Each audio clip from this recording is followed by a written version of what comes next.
He says he's delighted that the Donkin Mine has been reopened, and it's a great thing for the community. He now spends time leading tours of the Miners Museum in Glace Bay. We reached Sheldon Guthrow at his home in Reserve Mines, Nova Scotia. Sir, I want to thank you so much for joining us. Let's talk about the reopening of this mine. Good for your community, you think? It's very good for our community. We've been mining coal here since back in the 1700s. We started mining coal, digging it out of the cliffs. We went out under the ocean, 6 miles. We were 2,700 feet below the ocean floor. And this island was built on coal mining. And it fed a lot of people here on the island. And we are delighted now that it's back again. We were out of the business for the last 15 years, but now we're back into it. So as you say, out of the business for the last 15 years, how did the closure 15 years ago impact life on the island? Well, very, very much it did, because what happened, all the younger miners, when there were no jobs, no pensions, they had to leave the island. They had to go out west. Their families were left here on the island. They had to commute back and forth. They're only seeing their families maybe once every 3 weeks. And it was tough for those guys. So hopefully this year is a start to get people to stay on the island here, even our young people. I always say our biggest import is coal right now, and our biggest export is our young people, because there's no jobs here. They have to leave. And hopefully this is a start to get this island going again. You spent 32 years working as a miner, including 25, we understand, as part of rescue teams, I guess what they call a dragerman. Most of us have never been inside a mine. I've been pretty far underground, but never in a coal mine. Just describe what life is like down there to work all your day and so many years as you did. Well, it's a different environment down there, I'll tell you that. The people, the men that you work with down there, it's a different environment. They work together, they carry on together, they look after one another, and it's a buddy-buddy system. There's no 911. If you get hurt, you have to rely on those guys, your buddies, to get you out.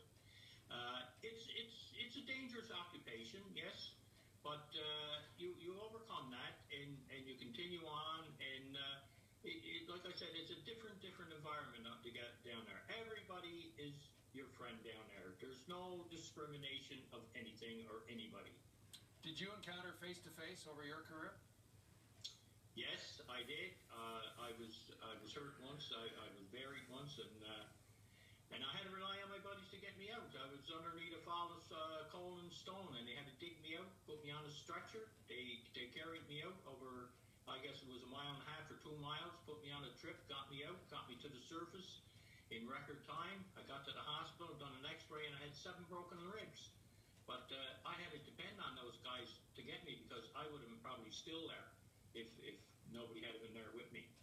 You think you'll apply for a job at the newly reopened mine? Hey, I'm going to tell you, asked 99% of the men on this island that worked in the coal mines, would they go back? And if I was young enough, and 99% of the miners would go back tomorrow. I'd be over there, lined up at the gate, knocking to get in. What is it about the life in a mine that you like?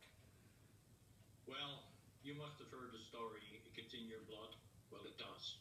Because once you go underground, and you get down there, and you start working, and you start mining coal, and it's just, you just can't explain it. Like, and we take people over into the museum over there, the Miners Museum. We take people underground, and they are astonished when they come up to see it. Like, I can sit here and talk all day long, tell you about it, but when you go down, and you go down underground, and you see it, that's when they realize what it was like.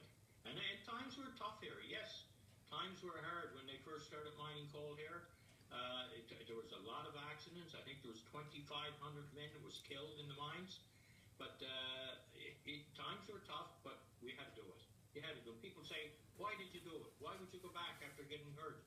Because I had a family to feed, and I had to. And that was the only, if you lived on this island back in the 60s, and you want to make any kind of a wage to feed a family, you had to go underground. Either that or you had to leave. Sheldon, I want to thank you for your time. I think anyone who drops by the Mining Museum this summer will get a real treat listening to you talk about life underground. And congratulations to the community getting the coal mining back. We really appreciate your time. former coal miner. Go ahead, sir. Go ahead. Yeah, there's 5 of us over there, and we take the people in, and we tell the story. We tell the story of how their grandfathers worked and how their fathers worked and how hard it was. And people don't understand that until they go up. They go through the exhibits, beautiful display we have over there. But when they go underground, that's when their eyes open. And that's when they realize, hey, my father, my grandfather worked in those conditions. And I'm going to tell you, I've seen people coming up crying because they realized then what it was like. Sheldon, thank you again, sir. Former coal miner Sheldon Guthrow in Reserve Mines, Nova Scotia.